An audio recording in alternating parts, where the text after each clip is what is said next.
Now, friends, we've come to a new chapter here in Philippians, the second chapter. We saw in chapter 1 that we have the philosophy of Christian living. That was summed up in one word, or one verse, I should say. For me to live, Christ; to die, gain.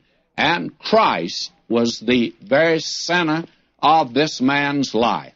And that was Paul, of course. Now we're going to see that he gives here in chapter 2 the pattern for Christian living. Now the pattern for Christian living is the mind of Christ, as we shall see. Now that's not by imitation. I hear so much today about following Jesus. I sometimes would like to ask some folk, especially when their lives are such as they are, who talk about they're following Jesus. And what do you really mean by it? Are you trying to imitate him?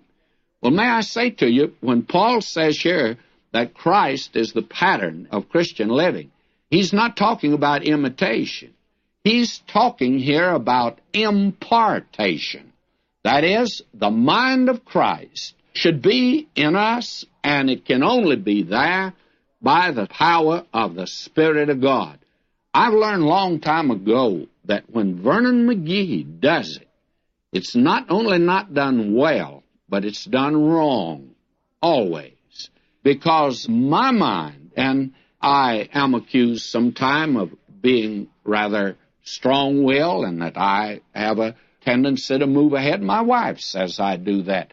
But you know, I do that, but I always recognize that when I've done that and I stump my toe, I then say, Lord, I'm ready now for you to take over. And it's been wonderful to see how the Lord does take over. We have returned from our Hawaiian conference, and I do not believe that I ever saw the Spirit of God move in such a wonderful way as he did, in a way that we did not even anticipate at all. And all we had to do was, I just learned to just sit back and watch the Spirit of God move. And that doesn't mean that you sit back and twiddle your thumbs. It means that you have to carry on the program that God's given you to carry on.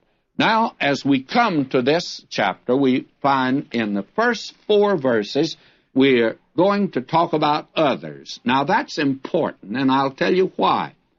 Because we are coming to what is considered one of the great theological statements made in Scripture. It has to do with the person of Christ. And out of that theological statement has come one of the most controversial issues that has come down through the centuries. In fact, it is the thing that probably divided Europe. It had more to do with it than anything else. And it had to do with the person of Christ. And the theory that was promoted was the kenosis theory. That is, that Christ emptied himself of his deity.